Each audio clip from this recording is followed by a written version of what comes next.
Merci de nous rester fidèles sur les ondes de la 89.3 FM. Tout de suite, le journal.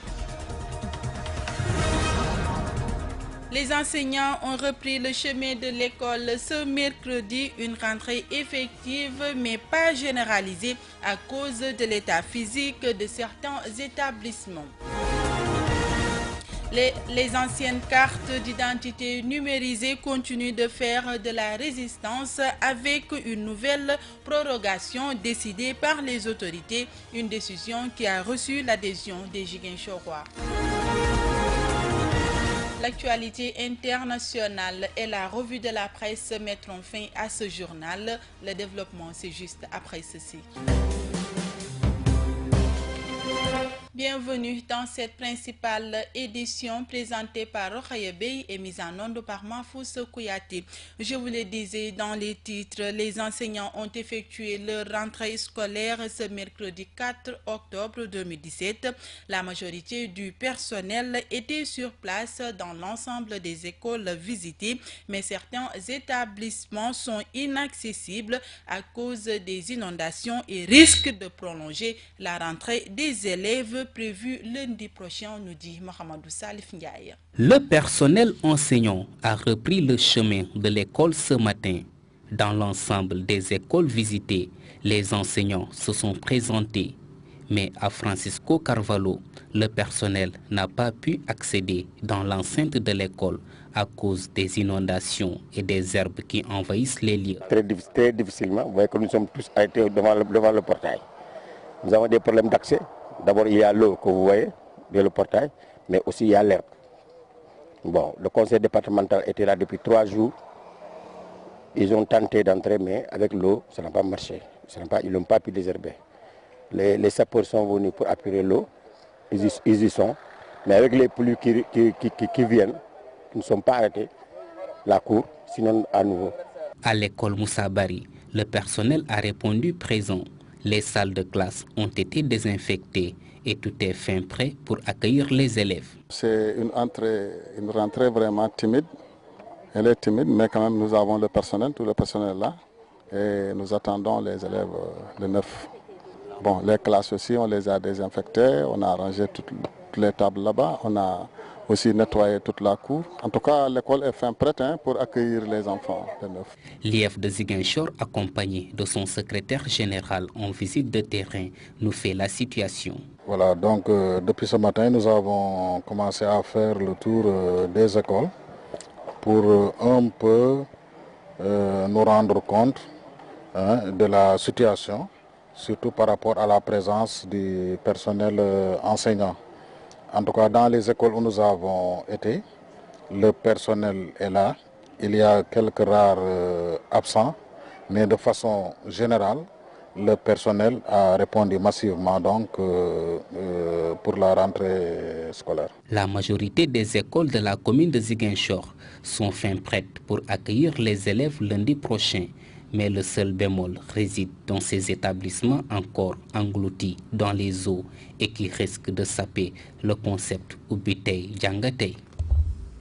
La durée de validité des cartes nationales d'identité numérisées précédemment étendue au 30 septembre 2017 est prolongée jusqu'au 31 décembre 2017. Une décision généralement bien accueillie à Ziguinchor. Eva Sagna a recueilli l'avis de quelques Ziguinchorois. Oui, je trouve ça bon. Je trouve ça. Non, on est des citoyens. Chaque Sénégalais doit avoir sa pièce et chacun doit aller encore récupérer sa pièce d'entrée. C'est un moyen de sécurité. Si tu voyages, si tu vas à la banque, tu fais des achats, tu dois avoir ta pièce. C'est anormal. Oui, c'est parfaitement anormal. Parce que la population a besoin des quarantaines. Et ils sont accélérés, les gens, de déposer les quarantaines. Et maintenant, les quarantaines sont en retard. Et puis nous voulons les quarantaines pour voter. Beaucoup de gens qui n'ont pas les quarantaines, ils ne sont pas parvenus à voter. Ils ont bien fait d'organiser leurs élections avec des nouveaux cartes de la CEDEAO. Mais d'autant plus que tous les Sénégalais ne sont pas été inscrits sur les cartes d'identité de la CEDEAO. Qu'ils le remettent au 31, sinon plus. Parce qu'avant les élections, il y avait des gens qui n'ont pas pris de carte d'identité. Après les élections, il y a des gens, jusqu'à présent, ils sont en train de courir parmi tous les sites. Là où on a inscrit les gens, jusqu'à présent, ils n'ont pas eu de carte d'identité. Donc je ne sais pas ce qui se passe au Sénégal. Mais il faudra que pousser encore la date.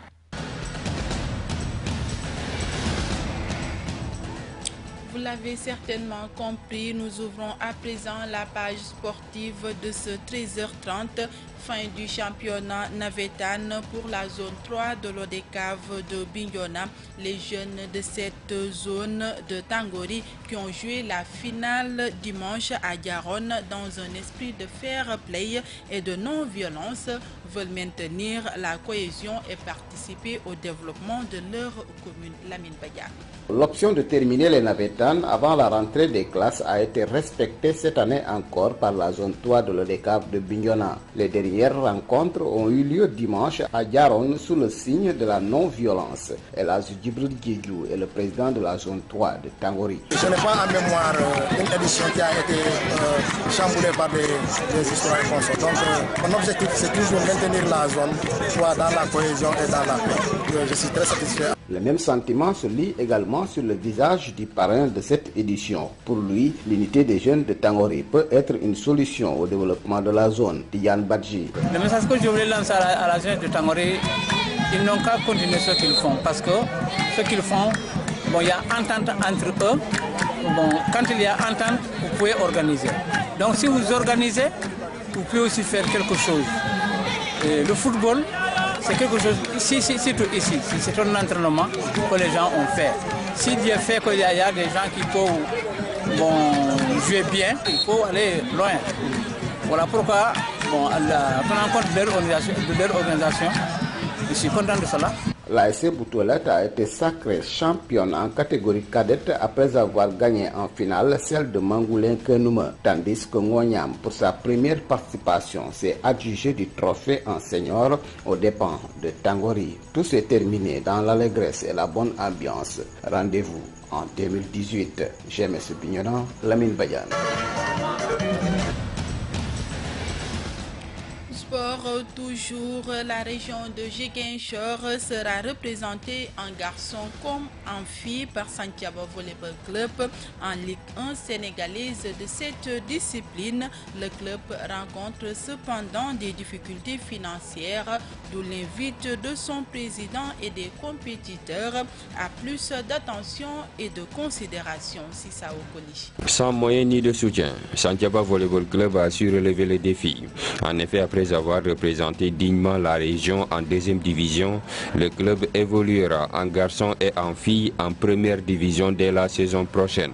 La capitaine de l'équipe féminine du club revient sur leur dur parcours en deuxième division. Le travail a été dur. On a eu à faire des voyages, aller à Kaolek.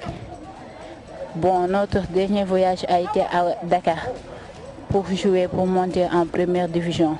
Dieu a fait que Dieu nous a sollicité. Bon, on a eu à remporter la première place, les filles comme les garçons, autant pour moi. Bon, on est très contents, malgré les difficultés de voyage, on a eu à rencontrer beaucoup de difficultés concernant les déficits de moyens. On a eu à rencontrer beaucoup de difficultés durant le voyage, en allant à Dakar comme en rentrant. Même s'il reste optimiste pour les garçons, l'entraîneur du club avoue qu'il y a des efforts à faire davantage du côté des filles avant le début des matchs de la première division. On peut dire que c'est les garçons, ça va. C'est les garçons, ça va. Mais c'est les filles, ça demande un autre travail encore. On a un groupe très réduit. Les filles. Le président du club Yahya Ndiaye espère que son énième appel au soutien sera entendu après plusieurs qui semblent tomber dans l'oreille d'un sourd. C'est la énième fois qu'on lance cet appel. Les autorités de la région des Ziguinchor et particulièrement de la commune des Ziguinchor sont insensibles à nos appels. Chaque fois qu'on est là, le club a sévi 7 ans d'existence. On a fait 2 campagnes au Mali, on a représenté la commune 2 fois, on a été en Gambie 3 fois, en Guinée-Bissau 2 fois. mais nous n'avons reçu aucune subvention. Si on le dit, on va le dire, mais je sais que vraiment, on va revenir à la même situation, on va écrire, on va faire des démarches, mais ce qui est sûr qu'on reviendra encore sans aucune subvention et on sera obligé de se corriger pour aller à Dakar, ça c'est sûr. Laissé à lui-même, le Santhiaba Volleyball Club ne cesse de ramener des trophées dans la région, d'où l'appel de son président à plus d'assistance par les Ziguinchorois d'ici et d'ailleurs, surtout la saison prochaine qui verra le club évoluer en première division. L'actualité internationale de ce mercredi 4 octobre 2017 nous mène au Zimbabwe, en Espagne et aux États-Unis. Synthèse de Sunkaro Tamba. Au Zimbabwe, la police zimbabwéenne a arrêté un journaliste qui avait écrit dans un article que la première dame du pays, Grace Mugabe, avait donné des habits d'occasion, dont des sous-vêtements, à des sympathisants du pouvoir, a rapporté mardi une ONG. Kenneth Nyangani, journaliste du quotidien privé New Day, est en garde à vue depuis lundi soir à Mutare Est. Selon l'Association des avocats des droits de l'homme du Zimbabwe, il est susceptible d'être poursuivi pour diffamation. Espagne. L'Espagne attendait mercredi une intervention du gouvernement en Catalogne après que le roi Philippe VI a déclaré que l'État devait assurer l'ordre constitutionnel dans cette région dont les dirigeants prétendent proclamer illégalement l'indépendance. Rajoy, qui n'avait pas réagi au discours du roi mardi soir, pourrait invoquer l'article 155 de la Constitution, jamais encore utilisé, qui permet de prendre le contrôle des institutions d'une région qui porte gravement atteinte à l'intérêt général de l'État. Aux États-Unis à présent, à Las Vegas, 2 jours après la tuerie, la police de Las Vegas a dévoilé les images des caméras portées par certains de ses agents le soir du drame. Les enquêteurs continuent de s'interroger sur les motivations et la personnalité du tueur. Aucun lien n'a encore été établi entre ce retraité de 64 ans et l'organisation État islamique qui a revendiqué l'attaque. Une chose est sûre, Stéphane Paddock s'était minutieusement préparé pour commettre un massacre. Une vingtaine d'armes à feu ont été retrouvées dans sa suite du 32e étage de l'hôtel Mandalay Bay. Selon la police, au total, le tueur aurait tiré durant 9 ou 11 minutes sur la foule de 22 000 spectateurs rassemblés pour un concert en plein air. Ce mercredi, le FBI va essayer d'en savoir plus en interrogeant celle qui est considérée comme sa petite amie. Marie-Lou Danley est arrivée à Los Angeles en provenance des Philippines où elle était depuis au moins 15 jours. Les enquêteurs disent toutefois ne pas la considérer comme une suspecte. Près des lieux du drame, plusieurs mémoriaux étaient installés. C'est tout pour ce 13h30. Tout de suite, le rappel des titres.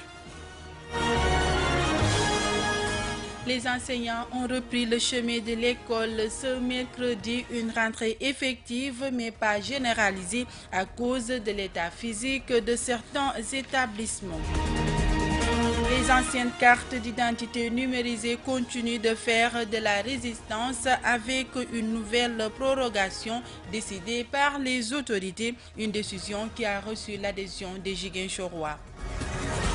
L'actualité internationale et la revue de la presse ont mis fin à ce journal présenté par Rokhaya Bey, réalisé par Papo Mané et mis en onde par Mahfous Kouyaté. Quant à moi, je vous donne rendez-vous demain à la même heure.